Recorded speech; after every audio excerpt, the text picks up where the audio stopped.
من سلسة صدقة جارية أو علم ينتفع به أو ولد صالح متفق عليه.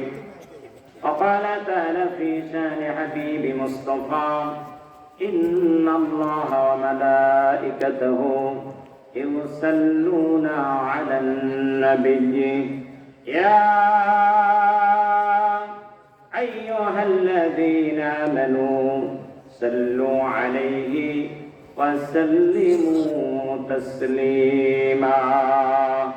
اللهم صل على محمد وعلى آل محمد كما صليت على إبراهيم وعلى آل إبراهيم إنك حميد مجيد. اللهم بارك على محمد وعلى آل محمد كما باركت على إبراهيم وعلى آل إبراهيم إنك حميد مجيد. الفاتحة. اللهم آمين. ربنا ظلمنا أنفسنا وإن لم تغفر لنا وترحمنا لنكونن من الخاسرين. আসমানের মালিক, জমিনের মালিক, আলিমুল গায়ব আল্লাহ, তোমার কুদরতি আসমানের নিচে জমিনের উপরে আল্লাহ ঐতিহ্যবাহী তেতুলিয়া দারুল উলুম হাফিজিয়া মাদ্রাসা ইতিমখানার উন্নতি কল্পে প্রথম বার্ষিক তাফসীরুল কোরআন মাহফিলের সামানার নিচে বসে গুনাহগার অসংখ্য তোমার আপন বলা বান্দা বান্দির সাথে আল্লাহ কবির রজনীতে তোমার কুদরতি পার্লামেন্টের দিকে হাত দুটি উঁচা করে দিয়েছে। রব্বুল আলামিন পৃথিবীর সমস্ত অফিস আদালত বন্ধ, আল্লাহ একমাত্র তোমার রহমতের দরজা খোলা। আল্লাহ এমন হাত আমাদের সঙ্গে উঠেছে যেই হাত দিয়ে তোমার খানায় কাবার চাদর করেছিল। আল্লাহ যেই মুক্তি তোমার বন্ধুরাও যায় দাঁড়ায় সালাম দিয়েছিল, এমন হাত সঙ্গে নিয়েছি মাওলা রে। আল্লাহ হাজারো মানুষের হাতকে তুমি অপছন্দ করতে পারো, তোমার খানায় কাবার চাদর ধরার তৌফিক তাদের দিয়েছো, তাদের হাতকে কেমনে করে তুমি বেজ্জতি করো আল্লাহ। আল্লাহ গভীর রজনীতে আল্লাহ তোমার কুদরতি নজর দিয়ে তাকায় দেখো তোমার কতিপয় আপন বলা বান্দা বান্দী আরামের বিছানা খারাপ করে দিয়ে আল্লাহ তোমার কোরআনের মহব্বতে গভীর রজনী পর্যন্ত বসে বসে রয়েছে। আল্লাহ কাল কিয়ামতের কঠিন মুসিবতের দিন আল্লাহ বসাটুকু সকলের জন্য নাজাতের জরিয়া করে দিও আল্লাহ। আল্লাহ ঐতিহ্যবাহী মাদ্রাসাকে তুমি কবুল করে নাও আল্লাহ। যে এখানে যারা মন দিয়ে বুদ্ধি দিয়ে আর্থিক সহযোগিতা করে যারা একে ভালোবাসা দিল মহলরে কিয়ামতের কঠিন মুসিবতের দিন আল্লাহ মাদ্রাসা সকলের জন্য নাজাতের জরিয়া করে দিও আল্লাহ। তোমার নবী রুহানি নজর আজকের মাহফিলের জন্য কবুল করে নাও আল্লাহ। সবে নজরানা আমাদের চিরবন্ধু উম্মতের কান্ডারি নবীর পাক রূহ মুবারকে পৌঁছে দাও। তামাম পৃথিবীর অন্ধকার মাটির নিচে যত মুমিনে মুমিনাত নর নারী এক জাররা পরিমাণ ঈমান নিয়ে কবর বাড়ির আসামি সকলের আলো আসব পৌঁছে আয়াদি আল্লাহ। এই মুহূর্তে আমরা যারা হাত তুলে আমিন আমিন বলছি আল্লাহ আল্লাহ অনেক মাহার অনেক আব্বার আসমানের মালিক, যেই মা বাবা দাম্পত্য জীবনে ছেলে মেয়ে লালন পালন করতে গিয়ে কতই না কষ্ট স্বীকার করলো আল্লাহ। তোমার হুকুম সঠিকভাবে মানতে পারে না, ইতিমধ্যেই তোমার হাতে তারা বলেছে আল্লাহ জানি না অন্ধকার কবর ওই মা বাবার সাথে কি আচরণ করে। আল্লাহ যদি কঠিন কোন আযাবে গ্রেফতার হয়ে থাকে আল্লাহ তুমি আমাদের মা বাবারে মাফ করে দাও আল্লাহ। অনেক মা বোন হাত তুলেছে আল্লাহ, অনেক মা বোন কত আশারি হাত তুলেছে মার আমার করার আশায় অনেকের স্বামী নাই, কলিজার টুকরা বেড়াবিনি নাই আল্লাহ যার যেই মুর্দা কবর আছে সকলকে তুমি ক্ষমা করে দাও।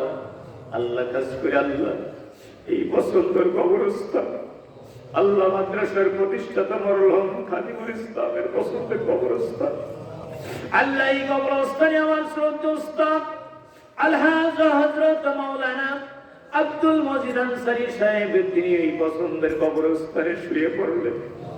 আল্লাহ তুমি দয়া করে আল্লাহ এই কবরস্থানের যত মুর্দার শুয়ে আছে সকলকে তুমি মাফ করে দাও। আল্লাহ আজকের মাহফিলে শ্রোতা বক্তা সভাপতি সকলকে তুমি কবুল করে নাও। আল্লাহ আল্লাহ শাহর খাস্তমালা কালেমা উদ্দে যেই দিন মৃত্যু নামক নোটিশ নিয়ে আমাদের শিওরে পাঠাইয়া দিবা, ওই দিন প্রত্যেকের জবান থেকে জারি করে দিয়েন তাওহীদের কালেমা লা ইলাহা ইল্লাল্লাহু মুহাম্মাদুর রাসূলুল্লাহ লা ইলাহা ইল্লাল্লাহ লা ইলাহা যে আওয়াজ করে লা ইলাহা ইল্লাল্লাহ লা ইলাহা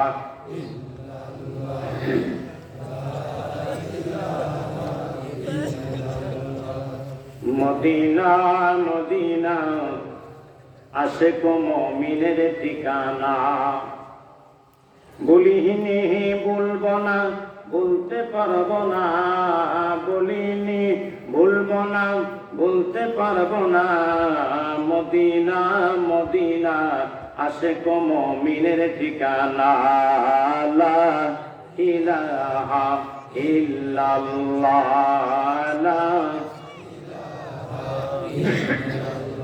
লা ইলাহা ইল্লাল্লাহ মুহাম্মাদুর রাসূলুল্লাহ। সকলে আওয়াজ করে পড়ি সাল্লাল্লাহু আলাইহি ওয়াসাল্লাম। মুআজ্জাজ মুহতারাম, ঐতিহ্যবাহী তেতুলিয়া দারুল উলুম হাফিজিয়া মাদ্রাসা ও ইতিমখানার উন্নতি কল্পে প্রথম বার্ষিকী তাফসীরুল কোরআন মাহফিলের মহাসম্মানিত শ্রদ্ধেয় বড় ভাই সভাপতি সাহেব খানাই কাবার মুসাফির আল্লাহ পাক ভাইকে হায়াতে তৈয়বা নসিব করুক। সকলে আওয়াজ করে বলি আমিন, আর একটু জোরে বলি আমিন। উপস্থিত ইসলাম প্রিয় কোরআন প্রিয় তাওহীদি জনতা, পর্দার অন্তরালে আছেন অবস্থারত আমার প্রাণ প্রিয় সম্মানিতা মা এবং বোনেরা, মহান প্রভুর দরবারে কালেমাতুশ শুকুর যিনি মেহেরবানি করে দয়া করে কৃপা করে আমাকে আপনাকে একটু সময় কোরআন নামক সংবিধানের মাহফিলে আসা বসা কবুল করেছেন, এতে সকলে খুশি না বেজা? কারা কারা খুশি দুই হাত তুলে আল্লাহকে দেখা। লিল্লাহি তাকবীর। হয় নাই মুসলমান সংখ্যায় যদি কম হয় মুসলমানের তাকবীরের আওয়াজ বেশি না কম? আর জোরে বলেন, সংখ্যায় কম বিজয় দিয়েছেন কে? আল্লাহ। জোরে আওয়াজ করে আকাশ বাতাস মুখরিত করে দিতে হবে লিল্লাহি তাকবীর। আল্লাহু আকবার। আল কোরআনের আলো, কোরআন হাদিস যেখানে আমরা আছি সেখানে, আলেম ওলামা যেখানে আমরা আছি সেখানে, গান বাজনা যেখানে আমরা নাই সেখানে। ঠিক রেখে তার কিছু গভীর হয়ে গেছে।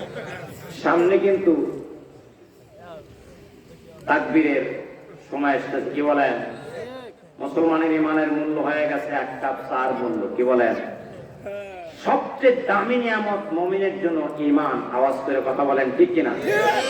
একমাত্র ঈমানের উপরই ভরসা করবে আপনার আখিরাত।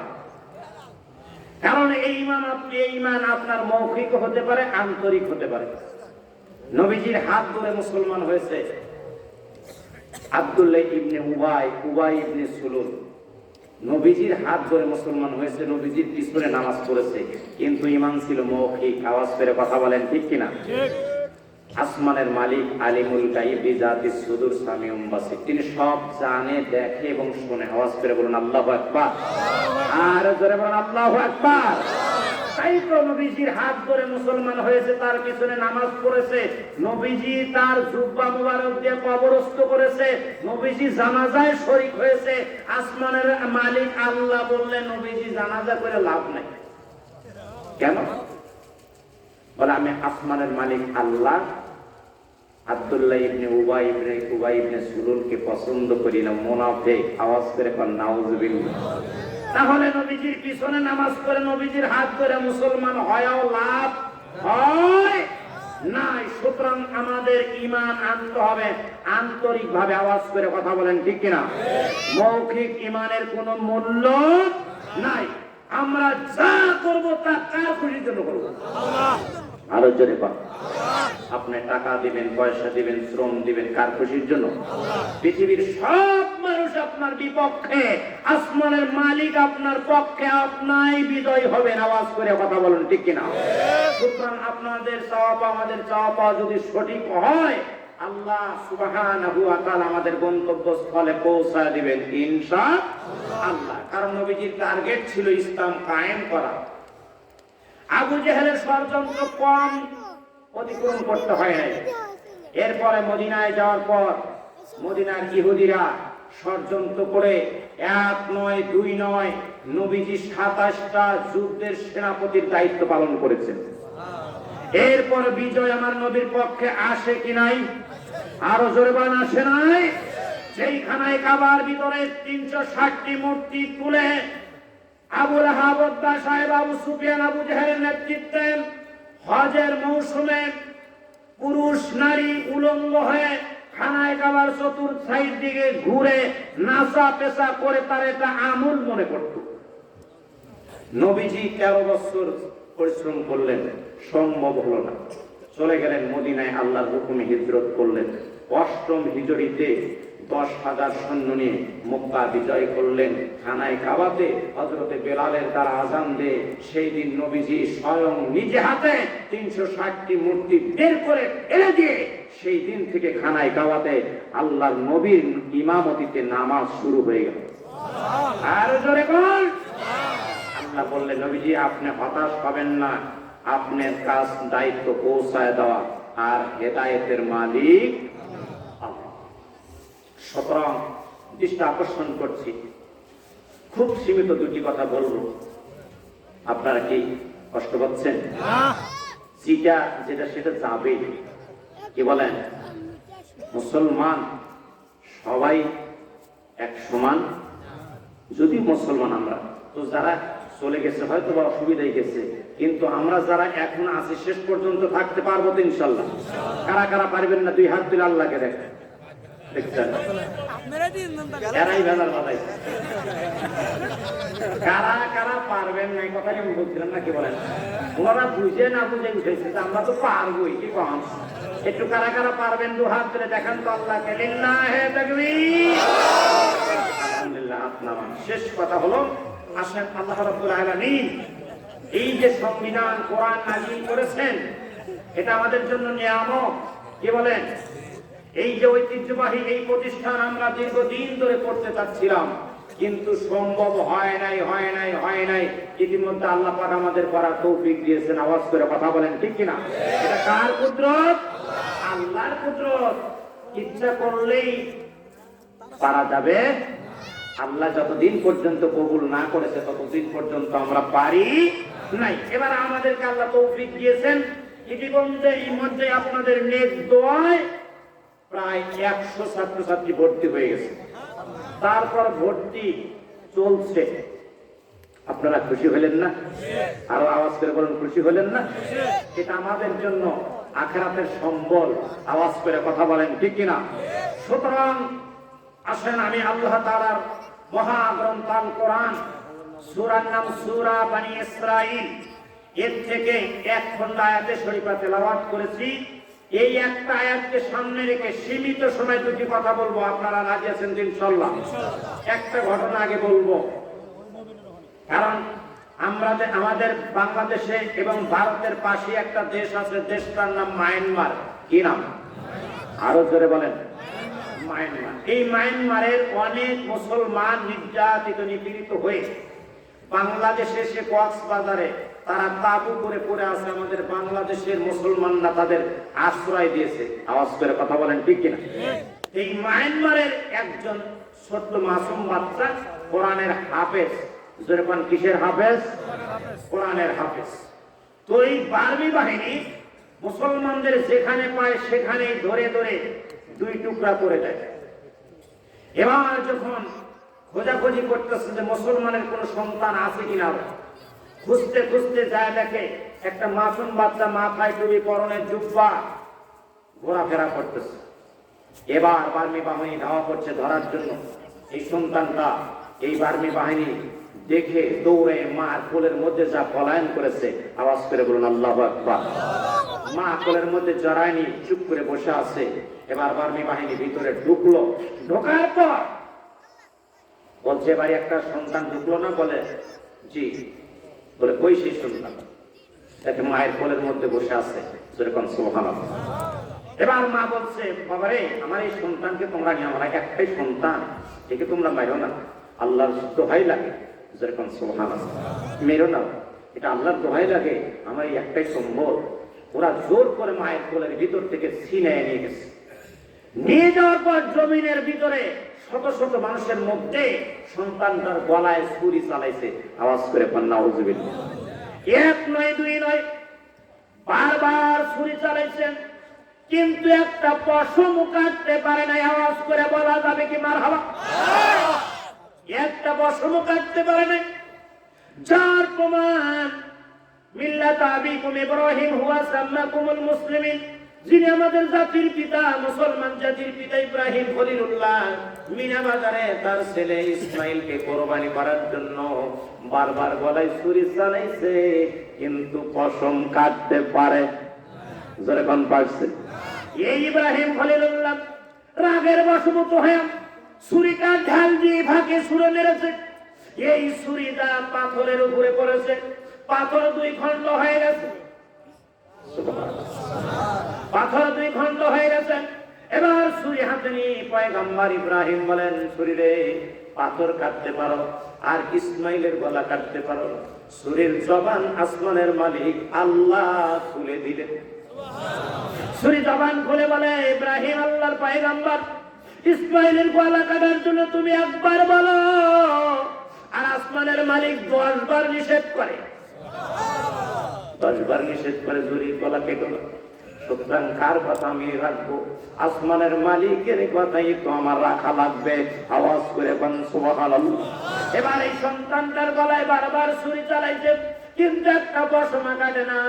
এবার বার্মি বাহিনী সন্তানটার হাত ধরে মায়ের কাছে নিয়ে এসেছে।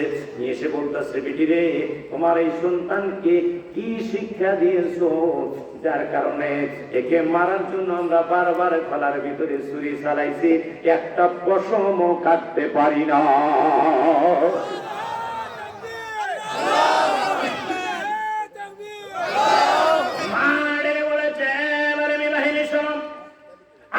ছোট্ট মাসুম বাচ্চা আমার এই বেটা আল্লাহ 30 পারা কোরআন হাফেজ হয়ে গেছে।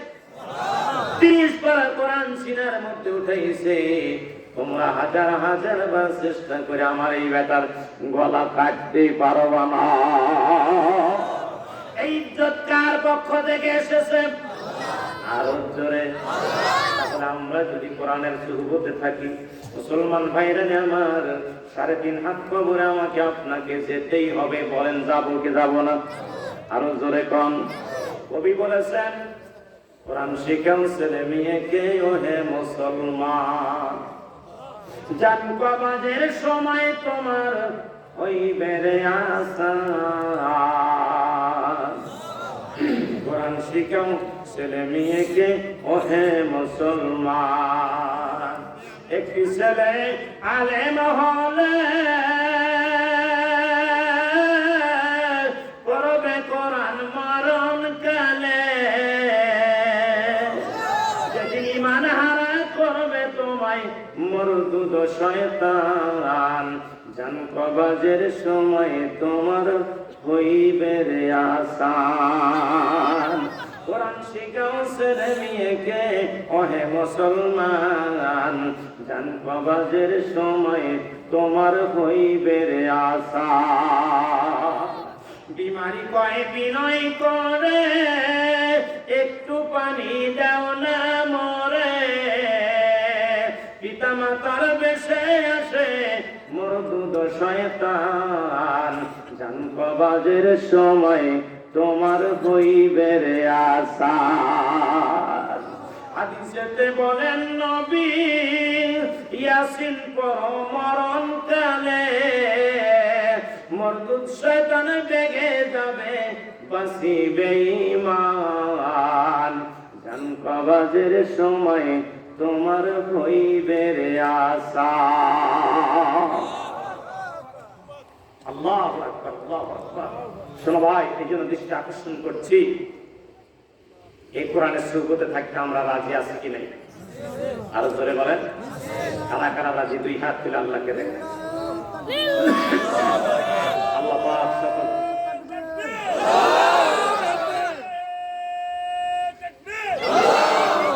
আলহামদুলিল্লাহ, আলহামদুলিল্লাহ, আপনাদের নেক হায়াত কামনা করছি। আল্লাহ পাক যেন আমাদের সকলকে এই কোরআনের সুগতে থাকার তৌফিক দেয়। একটু আওয়াজ করে বলি আমিন। সোনার ভাইরা, যেটা উদ্দেশ্য সেটা আমাদের হয়ে গেছে, কি বলেন? আমি আর আলোচনা বাড়াতে চাচ্ছি না, কারণ বাইজিদ বুস্তামি রহমাতুল্লাহ আলাইহ আল্লাহর একজন ওলি, মায়ের দোয়াতে ওলি হয়েছে। আওয়াজ করে বলেন আল্লাহু আকবার। গভীর রজনীতে মার প্রচন্ড জ্বর, বলছে বেটারে আমার একটু এক পেয়ালা পানি নিয়ে দাও। তো বাইজিদ বুস্তামি দৌড়ায় গেছেন, যায় কলসির কাছে যায়, কলসিতে হাত দিয়ে দেখে পানি নেই। ওই পানির সন্ধান করে পানি নিয়ে এসে দেখলেন মা ঘুমায় গেছে। উনি আর ডাক দিলেন না। ডাক না দিয়ে ফজর পর্যন্ত